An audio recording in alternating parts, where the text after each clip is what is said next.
नमस्कार प्यारे विद्यार्थियों, मैं कमलेश कुमार वर्मा और आप देख रहे हो NKS study point. NKS study point में आपका हार्दिक स्वागत है।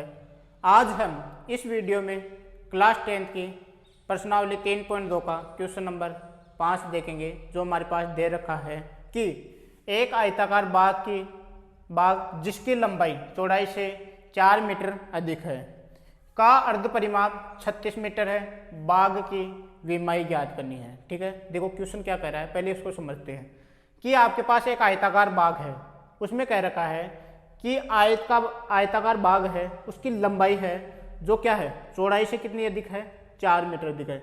यानी चौड़ाई कम है और लंबाई क्या है, आपके पास ज़्यादा है। ठीक है, देखो यहाँ पे लंबाई चौड़ाई से ज़्यादा है, यानी चौड़ाई से कितने मीटर अधिक है, 4 मीटर अधिक है। तो इसका मतलब हो गया आपके पास लंबाई क्या है, ज़्यादा है और चौड़ाई क्या है, कम है। ठीक है, अब हम आगे बढ़ते हैं। का अर्ध परिमाप का मतलब जो आयताकार बाग है उसका अर्ध परिमाप कितना दे रखा है आपको, 36 मीटर। बाग की क्या निकालनी है आपको, विमाई निकालनी है। तो हम यहाँ देखते हैं कि मान लो आपके पास ये बाग है, ठीक है, ये बाग है, ठीक है। एक होता है इसमें लंबाई, एक तो होता है लंबाई और एक होता है चौड़ाई। ठीक है, यानी चौड़ाई एक क्या है, लंबाई, यानी ये चौड़ाई कम है और लंबाई क्या है, ज़्यादा है। यानी ये चौड़ाई तो क्या है, इसमें क्वेश्चन के अनुसार चौड़ाई क्या है, कम है, लंबाई क्या है, ज़्यादा है। लंबाई कितनी ज़्यादा है, इस चौड़ाई से कितने मीटर ज़्यादा है, 4 मीटर क्या है, इसमें ज़्यादा है। ठीक है, तो हमको क्या करना पड़ेगा, हमको इसमें मानना पड़ेगा कि आयत की लंबाई माननी पड़ेगी और एक क्या माननी पड़ेगी आपको, आयत की चौड़ाई। तो मैं मान रहा हूँ यहाँ पे माना आयत की या आयताकार बाग मान लो, आयताकार बाग है तो आयताकार बाग मान लो। आयताकार बाग की लंबाई क्या मान लेते हैं हम, अक्ष मीटर मान लेते हैं। ठीक है, ये मान लिया अक्ष मीटर, एम का मतलब मीटर। ठीक है, इसी प्रकार आयताकार बाग की चौड़ाई भी क्या मान लिया हम, आयताकार बाग की चौड़ाई क्या मान लेते हैं हम, वाई मीटर। ठीक है, ये वाई मान लिया। ठीक है, अब यहाँ पे हम देखते हैं, अब देखो अक्ष मान लिया लंबाई, चौड़ाई क्या मान लिया हमने, वाई। ठीक है, अब देखो इसमें क्या कह रहा है कि लंबाई, पहली कंडीशन क्या कह रही है इसमें कि लंबाई चौड़ाई से 4 मीटर क्या है, अधिक है। पहली कंडीशन देखते हैं, स्थिति स्पष्ट लिखते हैं यहाँ पे, यहाँ लिख देता हूँ मैं स्थिति स्पष्ट। ठीक है, स्थिति स्पष्ट क्या कर रही है यहाँ पे कि आपकी जो लंबाई तो ज़्यादा है, तो ज़्यादा को एक तरफ लिख लेते हैं, ज़्यादा क्या है आपके पास, लंबाई ज़्यादा है तो अक्ष वो चौड़ाई से कितने ज़्यादा है, 4। यानी दोनों कब बराबर होंगे, जब चौड़ाई में कितने जोड़ा जाएगा, 4 जोड़ा जाएगा। यानी चौड़ाई क्या है आपके पास, y, उससे कितना अधिक है, 4। यानी ये लंबाई इस चौड़ाई से कितने अधिक है, 4। तब ये दोनों क्या हो जाएंगे, बराबर हो जाएंगे। ठीक है, यहाँ तक समझ में आया। इसके बाद में इसको दे देते हैं हम समीकरण 1। ये आपके पास कौन सी हो गई, समीकरण 1। यानी हमारा यहाँ तक काम हो गया कि एक आयताकार बाग जिसकी लंबाई चौड़ाई से कितने मीटर अधिक है, 4 मीटर क्या है, अधिक है। अब हम आगे बढ़ते हैं, का अर्ध परिमाप। अब यहाँ से सेकंड स्थिति चालू हो गई कि इसका जो आयताकार बाग है उसका अर्ध परिमाप कितना देर का आपको, 36 मीटर देर का है। ठीक है, अब पहले ये देखते हैं कि इसका परिमाप होता क्या है, यानी आयत का परिमाप क्या होता है। यहाँ लिखता हूँ मैं आयत का परिमाप। यहाँ देखोगे कि आयत का परिमाप होता है 2 ब्रैकेट लंबाई प्लस चौड़ाई। ये क्या होता है, आयत का क्या होता है, परिमाप होता है। अब यहाँ बात कर रहा है अर्ध परिमाप की, तो अर्ध परिमाप का मतलब जो परिमाप दे रखा है उसका क्या हो जाएगा, आधा। तो मैं यहाँ लिख देता हूँ कि आयत का अर्ध परिमाप, आयत का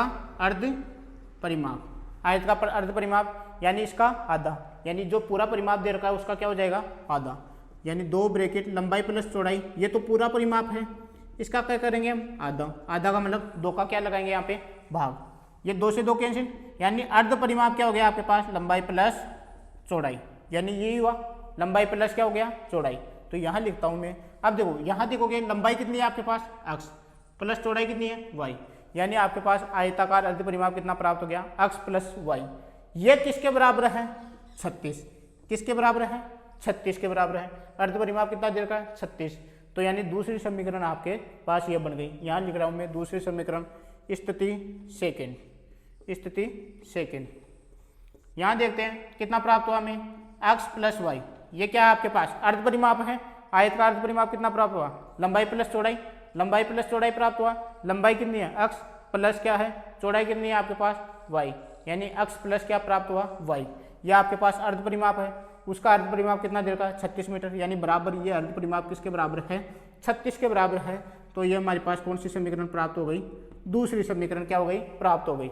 अब हमको क्या करना है, इसमें विमाई निकालनी है। विमाई का मतलब है कि हमें लंबाई भी निकालनी है और क्या निकालनी है इसकी चौड़ाई, यानी जो ये आपके पास आयताकार भाग है उसकी हमको लंबाई निकालनी है और क्या निकालनी है चौड़ाई।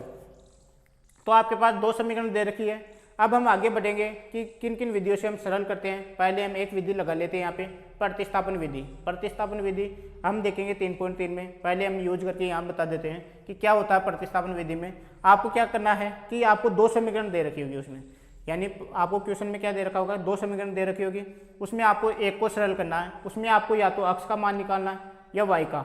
यहाँ देखो अक्ष का मान निकला हुआ है, अक्ष बराबर कितना दे रखा है y प्लस 4, यानी एक तरफ आपको अक्ष की वैल्यू रखनी है, एक तरफ या तो अक्ष रख लो या क्या रख लो y रख लो। यहाँ देखो एक तरफ क्या है अक्ष, अब इस अक्ष की वैल्यू को उठाकर किस में रख दो आप, समीकरण 2 में। ठीक है, ये हर क्वेश्चन में आपको करना है, वो आपको करना है क्वेश्चन प्रश्नावली 3.3 में करना है। ठीक है, तो मैं क्या कर रहा हूँ, समीकरण 1 से अक्ष का मान किस में रख देता हूँ, समीकरण किस में रखता हूँ 2 में। ठीक है, तो यहाँ लिखता हूँ मैं समीकरण 1 से अक्ष का मान, समीकरण 1 से अक्ष का मान समीकरण किस में रख देते हैं 2 में, समीकरण 2 में रखने पर। ठीक है, समीकरण 2 में रखने पर तो देखते हैं यहाँ पे, देखो समीकरण 2 में देखते हैं अक्ष की जगह देखो क्या रखना है, अक्ष की जगह क्या रखना है y प्लस क्या रखना है 4। समीकरण 1 से अक्ष की जगह क्या रखना है, देखते हैं अक्ष है, अक्ष की जगह क्या रखोगे y प्लस 4, तो मैंने लिख दिया y प्लस 4 प्लस है आपके पास, साथ में क्या है आपके पास y पहले से है, बराबर में कितना दे रखा है आपको 36, कितना दे रखा है 36। ठीक है, अब हम आगे बढ़ते हैं, y और y कितने y हो गए 2y। ठीक है, अब इस 4 को उस तरफ ले जाते हैं, बराबर के उस तरफ, प्लस में बराबर के राइट साइड में जाएगा तो किस में हो जाएगा माइनस में हो जाएगा। 36 पहले से है, माइनस में हो गया, कितना हो गया 4। ठीक है, यानी 2y बराबर 36 में से 4 गए तो कितने बच गए 32, यानी y की वैल्यू निकालनी है आपको 32/2, यानी 32/2, यानी भाग लगाओगे यानी आपके पास 16 आ गया। और वो y क्या माना था हमने, आयताकार भाग की क्या मानी थी हमने चौड़ाई, आयताकार भाग की क्या मानी थी हमने चौड़ाई, आयताकार भाग की चौड़ाई हमारे पास आ गई। अब इसी से हम क्या निकालेंगे, आयताकार भाग की क्या निकालेंगे लंबाई, यानी जो हमारे पास y की वैल्यू आई वो या तो समीकरण 1 में रख दो या किस में रखनी है हमको समीकरण 2 में। हम रख रहे हैं यहाँ पे समीकरण किस में 1 में रखते हैं, यहाँ मैं मिटा रहा हूँ समीकरण 1 में, यहाँ लिख रहा हूँ मैं साइड में, समीकरण 1 में y बराबर 16 रखने पर या y का मान रखने पर कुछ भी रख सकते हैं। देखोगे यहाँ पे अक्ष बराबर, देखो यहाँ देखोगे y की जगह कितना रखना है हमको 16, y का मान हमारे पास कितना आ गया 16 प्लस कितना आपके पास 4, अक्ष का मान कितना प्राप्त हो गया हमें 20, कितना प्राप्त हो गया 20। वो क्या मानी थी, अक्ष क्या मानी थी आयताकार भाग की क्या मानी थी हमने लंबाई। अतः है यहाँ लिख देता हूँ, अतः आयताकार भाग की लंबाई, आयताकार भाग की लंबाई कितनी आ गई 20 मीटर आ गई। ठीक है, 20 मीटर आ गई, तथा आयताकार भाग की चौड़ाई, आयताकार भाग की चौड़ाई वो हमारे पास आ गई 16 मीटर। ठीक है, यानी आयताकार भाग की लंबाई आ गई 20 मीटर और आयताकार भाग की चौड़ाई कितनी आ गई 16 मीटर। ठीक है, इस प्रकार हमने आयताकार भाग की विमाई हमने क्या की है ज्ञात की है। अब हम इसी क्रम में हम आगे बढ़ेंगे और इसका क्वेश्चन नंबर देखेंगे 6।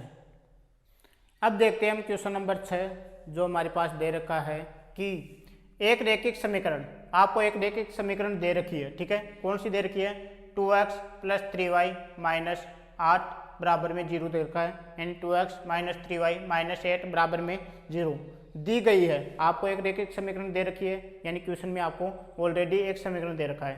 अब आपको क्या करना है, इसमें क्या कह रहा है कि दो चरों में, यानी दो चरों का मतलब x और y में ही। ठीक है, x और y में दो चरों में एक ऐसी और समीकरण लिखनी है आपको। ठीक है, एक ऐसी और समीकरण लिखनी है, आपके मन से लिखना है, कोई सी भी लिख सकते हो। ठीक है, एक ऐसी और रैखिक समीकरण आपको क्या करनी है, लिखनी है, ताकि युग्म का ज्यामितीय निरूपण जैसा कि पहली कंडीशन दे रखी है कि आपको ऐसी समीकरण लिखनी है, ऐसी समीकरण युग्म लिखनी है कि ये प्रतिच्छेदी करती हो, यानी एक तो ये दे रखा है और एक आपको ऐसी और लिखनी है कि वे अगर आप ग्राफ बनाओगे उन दोनों समीकरणों से तो आपके पास कैसे प्राप्त हो, प्रतिच्छेदी प्राप्त हो, यानी ग्राफ कैसे प्राप्त हो, प्रतिच्छेदी, यानी इसके अनुरूप आपको एक दूसरी समीकरण और लिखनी है तो आपस में वो दोनों क्या हो, प्रतिच्छेदी करती हो।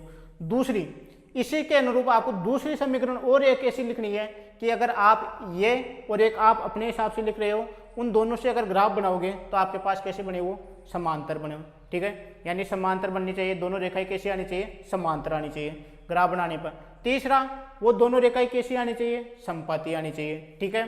तो मैंने बताया था आपको कि समांतर के लिए क्या कंडीशन होती है, प्रतिच्छेदी के लिए क्या होती है, और आपके पास जो होती है समपाती, उसके लिए क्या कंडीशन होती है। एक बार मैं वापस एक बार और बता देता हूँ आपको कि समांतर के लिए क्या होती है, यहाँ साइड में लिख देता हूँ मैं, ठीक है। अगर आपके पास अगर आप देखते हो कि अगर देखो एक समीकरण तो आपको दे रखी है, दूसरी आप अपने हिसाब से लिखोगे तो दोनों समीकरणों से आप क्या निकालोगे, a1 b1 c1 a2 b2 c2, ठीक है। अगर आपके पास a1 बटे a2 बराबर है b1 बटे b2 के बराबर है c1 बटे c2 के, यानी इनका अनुपात a1 बटे a2 का अनुपात बराबर है b1 बटे b2 के अनुपात के, बराबर है c1 बटे c2 के अनुपात के, तो ऐसी कंडीशन किसके लिए होती है, समपाती के लिए। किसके लिए, समपाती के लिए, कि आप दोनों रेखाओं के अगर ग्राफ बनाओगे ना तो कैसे प्राप्त होगी आपके पास, समपाती। तो यहाँ लिख देता हूँ, ये किसके लिए है आपके पास, समपाती रेखा के लिए, ठीक है। अगर आप दूसरी देखते हैं, अगर आपके पास a1 बटे a2 बराबर है b1 बटे b2 के, लेकिन बराबर नहीं है c1 बटे c2 के, ठीक है, यानी a1 बटे a2 का अनुपात बराबर है b1 बटे b2 के, लेकिन बराबर नहीं है c1 बटे c2 के बराबर नहीं है, तो ऐसी कंडीशन होती है आपकी समांतर के लिए। किसके लिए, समांतर के लिए, कि आप दोनों समीकरणों से अगर आप ग्राफ बनाओगे तो आपके पास कैसे प्राप्त होगी, समांतर। कैसे प्राप्त होगी, समांतर। अगर आपके पास a1 बटे a2 बराबर नहीं है b1 बटे b2 के बराबर नहीं है और बराबर नहीं है c1 बटे c2 के, तो ये किसके लिए होती है, प्रतिच्छेदी रेखाएं प्राप्त होती है। तो कैसे प्राप्त होगी आपके पास ग्राफ, कैसे प्राप्त होगी, प्रतिच्छेदी। तो आपको इसी को ध्यान में रखकर आपको तीन समीकरण क्या करनी है, हमको लिखनी है, ठीक है। तो देखते हैं, पहले प्रतिच्छेदी के लिखते हैं हम, हल लिखते हैं यहाँ पे, किसके लिए, प्रतिच्छेद करती रेखाएं हो, प्रतिच्छेद करती रेखाएं हो, यानी दोनों रेखाएं कैसी होनी चाहिए, प्रतिच्छेद करती रहनी चाहिए, ठीक है। तो देखो एक तो आपको पास दे रखी है 2x प्लस 3y माइनस 8 बराबर में 0, ये दे रखी है एक तो, ठीक है। इसकी तुलना अगर व्यापक समीकरण से करते हैं तो हमारे पास देखते हैं कि a1 की वैल्यू तो कितनी आ गई यहाँ पे 2, b1 की वैल्यू कितनी आ गई 3, c1 की वैल्यू देखते हैं माइनस 8। a1 की वैल्यू क्या होती है, अक्ष के गुणांक में a1 होता है, y के गुणांक में क्या होता है b1, और जो अचर पद होता है वो क्या होता है c1, यानी x के गुणांक में 2 है तो a1 की वैल्यू कितनी हो गई 2, y के गुणांक में 3 है, b1 की वैल्यू कितनी हो गई 3, और c1 क्या होता है अचर पद, जो अचर पद मैंने लिख दिया माइनस के 8। यानी अब देखो प्रतिच्छेदी के लिए क्या होता है, तीनों का अनुपात ही आपके पास बराबर में नहीं रहना चाहिए, ठीक है। तीनों का अनुपात आपस में क्या नहीं रहना चाहिए, बराबर नहीं रहना चाहिए। अब देखोगे आप कि यहाँ पे a1 का मान 2 आ रहा है, b1 का मान 3 आ रहा है, c1 का मान कितना आ रहा है 8, माइनस के 8 आ रहे हैं, तो आप ऐसा अनुपात लो कि तीनों अनुपात ही बराबर में नहीं है, a2 b2 c2 की वैल्यू। तो देखते हैं, हम ले लेते हैं यहाँ पे a2 का मान लेते हैं। देखो अगर हम यहाँ पे a2 का मान ले लें, चलो 5 ले लेते हैं, ठीक है। तो आपको देखो 2 बटे कितना हो जाएगा आपके पास a1 बटे a2, 2 बटे 5, ठीक है, यानी 2 बटे कितना हो गया 5।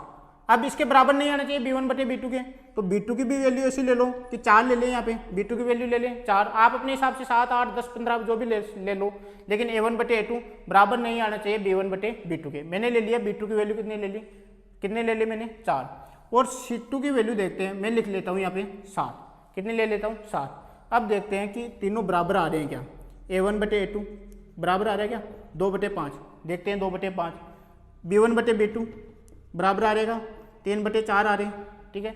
c1 बटे c2 कितना आ रहा है माइनस के 8 बटे 7, देखते हैं क्या तीनों बराबर है क्या, देखते हैं a1 बटे a2 2 बटे 5, b1 बटे b2 3 बटे 4, c1 बटे c2 माइनस के 8 बटे 7, तीनों ही बराबर नहीं है, यानी आपके पास a1 बटे a2 बराबर नहीं है, b1 बटे b2 बराबर नहीं है c1 बटे c2 के, ये कंडीशन किसके लिए थी? प्रतिच्छेदी के लिए, यानी हमारे पास सेटिस्फाई कर रहा है। यानी A2 क्या रखना पड़ेगा हमको 5, B2 कितना लेना पड़ेगा 4, C2 कितना लेना पड़ेगा 7। आप अपने हिसाब से और दूसरे मान भी सोच सकते हो।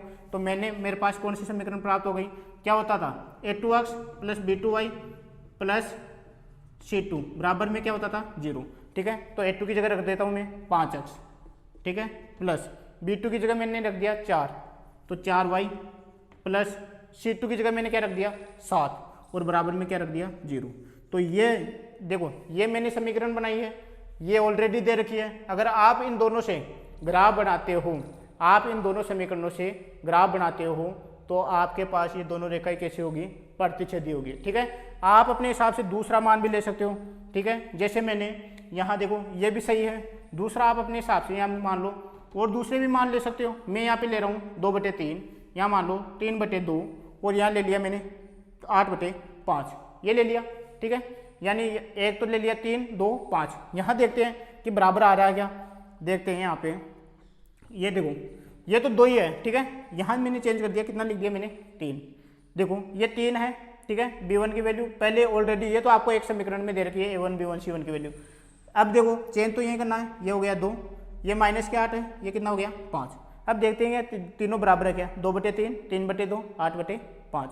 नहीं है तीनों बराबर में, तीनों बराबर में नहीं है। तो ये किसके लिए है कंडीशन? प्रतिच्छेदी के लिए। प्रतिच्छेदी के लिए है तो यहाँ पे फिर चेंज कर लो, दूसरी ये भी बन सकती है।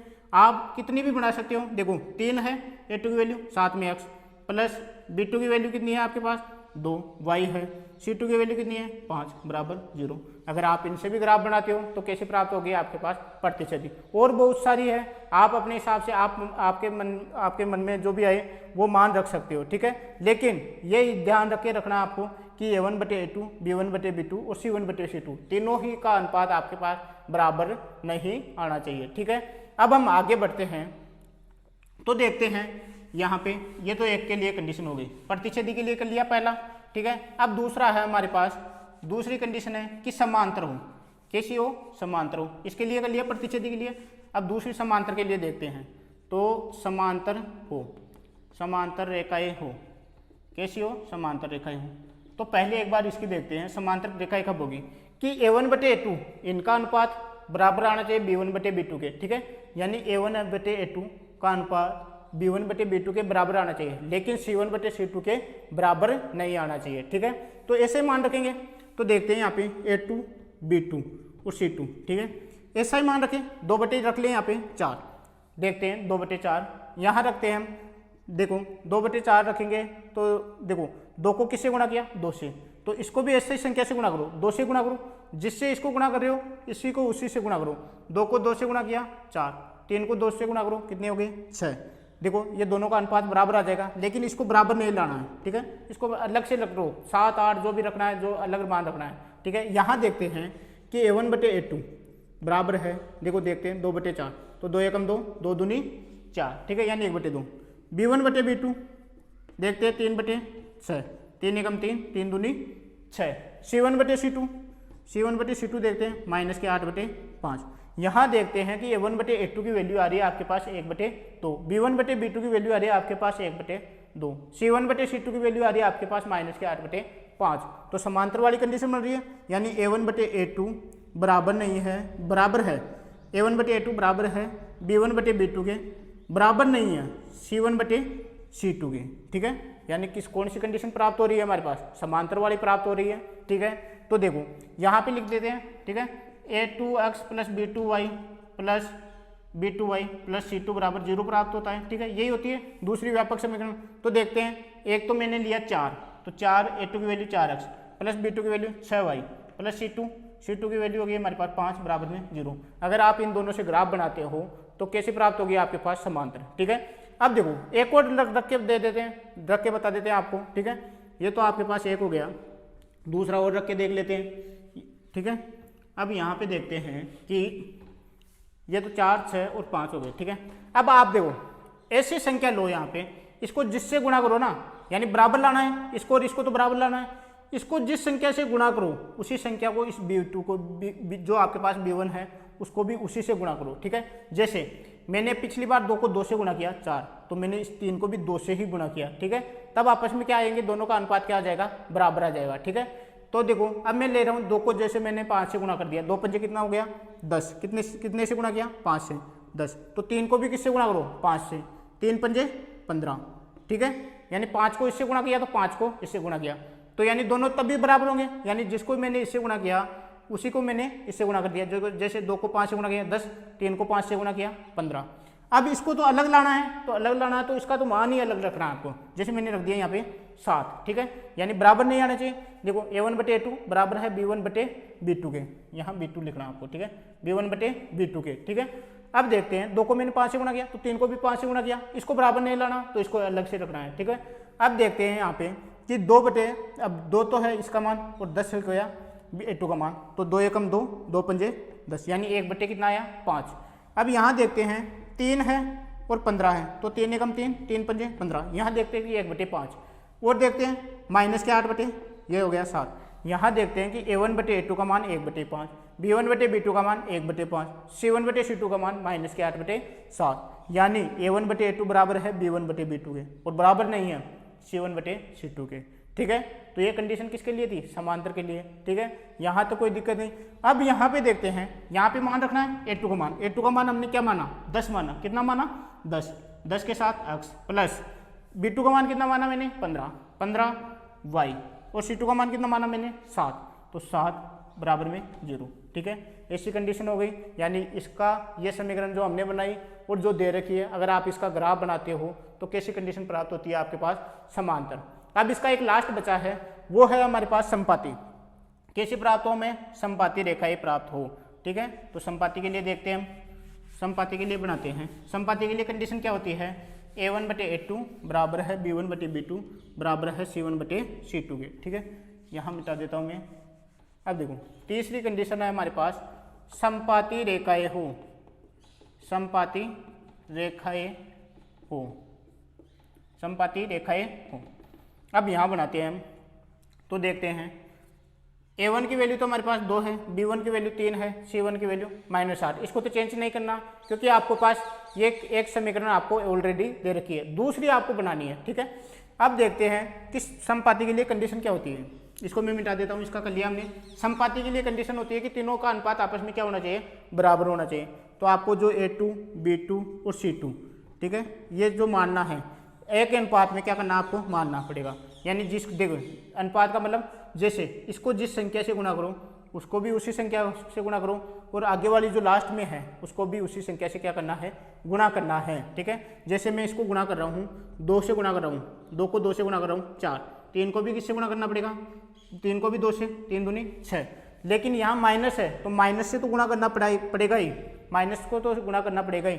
साथ में 2 से सभी को गुणा कर रहे हैं तो 2 से गुणा करेंगे तो 8 दूनी 16, ठीक है। यानी 2 को 2 से गुणा किया 4, 3 को 2 से गुणा किया 6, और 8 को किससे गुणा किया 2 से, यानी कितना हो गया 16। अब इसका अनुपात देखते हैं a1/a2, a1/a2 का अनुपात देखते हैं 2/4, तो 2 एकम 2, 2 दूनी 4, यानी कितना आ गया 1/2। b1/b2 की वैल्यू देखते हैं 3/6, तो 3 एकम 3, 3 दूनी 6। इसी प्रकार c1/c2 की वैल्यू देखते हैं -8/-16, माइनस से माइनस कैंसिल, 8 एकम 8, 8 दूनी 16। तो देखते हैं 1/2, 1/2, 1/2, तीनों ही बराबर है, तीनों ही बराबर है। तो यानी a1/a2 बराबर है b1/b2 बराबर है c1/c2 के, ठीक है। यानी तीनों ही आपस में बराबर है। तो ऐसी कंडीशन किसके लिए होती थी, समपाती के लिए, ठीक है। यानी a1/a2 का अनुपात b1/b2 के बराबर है, c1/c2 के बराबर है, तीनों का अनुपात ही बराबर है, ठीक है। तो देखते हैं यहाँ पे व्यापक समीकरण क्या थी, a2x + b2y + c2 बराबर में 0। यहाँ पे मान रखते हैं a2 हमने क्या माना 4, a2 हमने क्या माना 4, साथ में x है, प्लस b2 हमने क्या माना 6, साथ में y है, c2 हमने क्या माना -16, c2 की क्या माना -16, तो माइनस प्लस माइनस हो जाएगा, -16 बराबर में 0। तो हमारे पास ये व्यापक समीकरण क्या हो गई, प्राप्त हो गई। यानी हमने जो माना ये समीकरण हमारे पास आ गई, और इसका और जो दी गई समीकरण है उसका ग्राफ बनाते हैं तो दोनों रेखाएं कैसे प्राप्त होगी, हमें समपाती प्राप्त होगी। इस प्रकार हमने क्वेश्चन नंबर 6 सोल्व कर लिया। अब हम एक लास्ट क्वेश्चन बचा है इस 3.2 का, जो हम देखेंगे नेक्स्ट वीडियो में। तब तक के लिए आप सभी का धन्यवाद।